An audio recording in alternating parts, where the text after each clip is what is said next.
卡住，后面的上班族非常明显的了一声，然后翻白眼从旁边走过去，挤到车厢里面去之后，手是不能动的这个状态，甚至有一点无法呼吸，很可能就会强迫电车要紧急停驶，这样子会造成电车的大延误，会给很多人造成困扰。Hello Spring， 欢迎你再次回到我的频道，跟我一起聊聊我的日本生活日常。正片开始之前，请先订阅，开启小铃铛，这样才能够收到我的即时更新消息哦。今天想要跟大家聊聊的主题是，在日本搭电车需要注意的几个事项。普遍我们都知道，日本是比较遵守礼仪的国家，不太希望去干扰到其他人，也不太希望别人来干扰到自己。所以在电车这样子的公共场合里面，当然也是有很多事情我们必须要去遵守，很多规则我们不应该去打破。今天就想要来跟你分享，在日本搭电车从进站到选车厢，在车厢里面还有下车的时候需要注意的一些事情，希望可以帮助你下次来日本搭电车的时候不那么紧张。首先我们从进站开始说起，当你今天不管是要进站或是出站，一定要经过闸口，这个时候强烈建议你先确认你的卡片或是手机里面的余额是否还足够，尤其是在人潮特别多的车站，像涩谷啊、新宿啊这些车站，进出的人潮非常多。如果你因为 BB 余额不足而卡在闸口，后面的人呢就会被迫必须要停下来。我曾经就有过经验 ，BB 卡住，后面的上班族非常明显的了一声，然后翻白眼从旁边走过去。虽然是比较极端的反应，但是如果你卡在那边啊，真的自己心里会蛮有压力的，也会造成其他乘客被迫需要停下来，或是换到其他道去。因此，强烈建议你在经过闸口之前，先确认你的交通卡里面余额足不足够。进到闸口之内选择车厢，有2个事项想跟大家做提醒。第一个是日本会设有女性专用车厢，通常是平日的上班时段，这些特定的车厢是限定是女性搭乘的，除非是国小以下的男生，或者是身心障碍者的乘客，他们的男性同伴可以搭乘这个车厢，不然呢，这个车厢这段规定的时间之内是女性专用。为什么会有这个车厢？是因为上班时间人潮多，真的很拥挤。可能你也曾经看过网络上影片分享，是需要站务员把大家挤到车厢里面去的，这是真的。我自己就有经验，挤到车厢里面去之后，手是不能动的这个状态，甚至有一点无法呼吸。这么样子拥挤的状态下，不管是男生女生，彼此其实都是会挺尴尬的。这也是为什么日本会设置这样子的女性专用车厢，让人潮比较拥挤的时候呢，女生可以比较放心的搭乘，男生也不会因为跟女性挤在一起而觉得有一些尴尬。如果男生就是不小心搭到了女性专用车厢，该怎么办呢？我看过大多数的日本男性发现自己搭到女性车厢的话，是会快速的赶快移动到其他车厢去，也有一些会可能没有发现，就直接坐在车厢里面。那身边的女性呢，就是会这样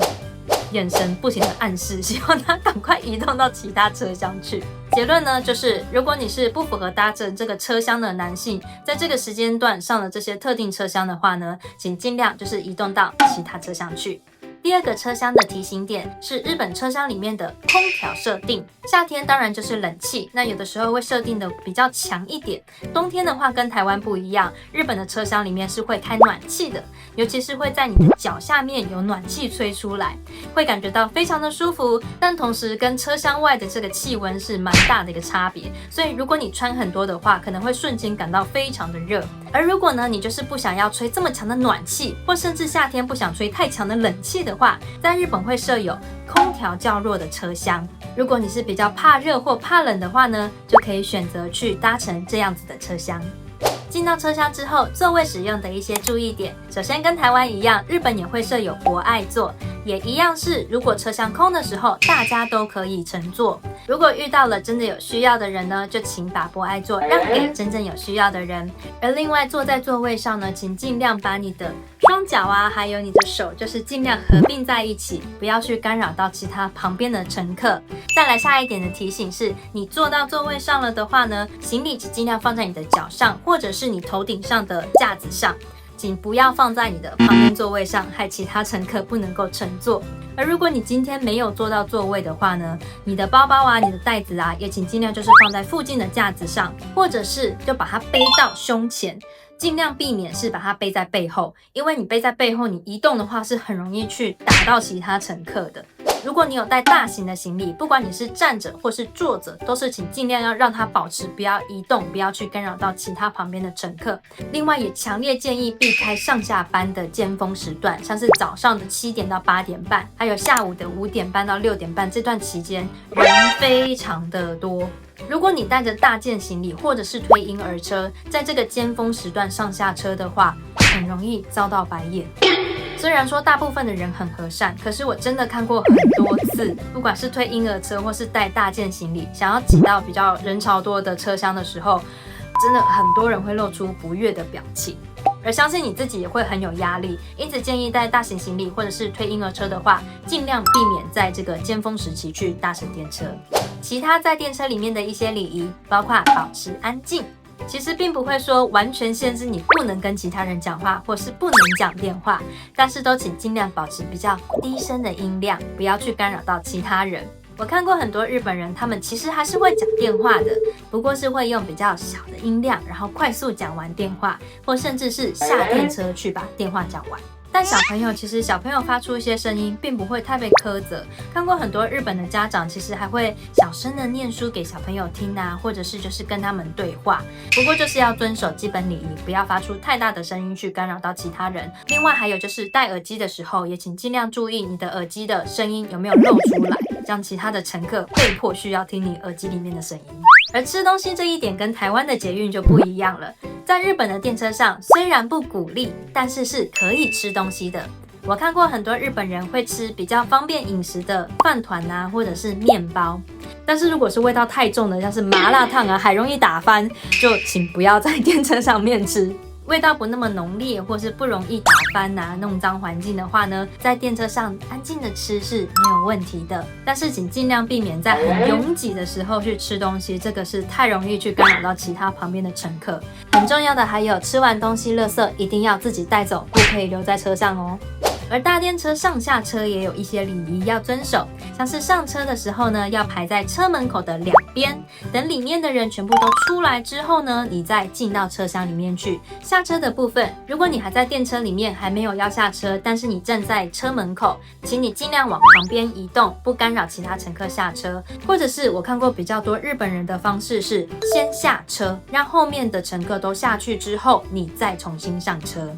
如果你是准备要下车的人，在快要到站之前，也请先站起来到门口准备，这样身边的乘客也可以事先准备好，让一条路给你，方便下车。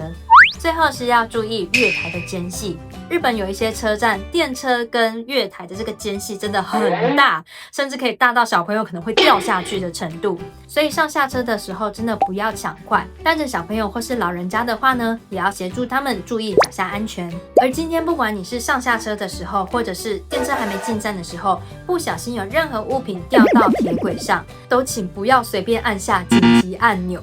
一旦你按下紧急按钮，很可能就会强迫电车要紧急停驶，这样子会造成电车的大延误，会给很多人造成困扰。有东西掉到铁轨上，立刻就是找站务人员，他们都是有经过训练的，所以会在电车没有接近的安全状况下去协助你拿到你的物品。因此，除非是有涉及人身安全或者是事故，不然都请不要随便按下紧急按钮。以上就是跟大家分享来日本搭电车的时候呢，需要注意的一些小细节。希望今天介绍的内容呢，有帮你解惑一些疑虑，或者是你有任何对于其他搭乘日本电车的疑问，都请留言告诉我，我会在留言区跟你互动。那谢谢你今天也陪我聊到最后。如果喜欢今天的影片，请帮我点个赞，也请订阅，开启小铃铛，我会分享更多我在日本的在地生活。那我们下次的影片再见啦！ありがとう。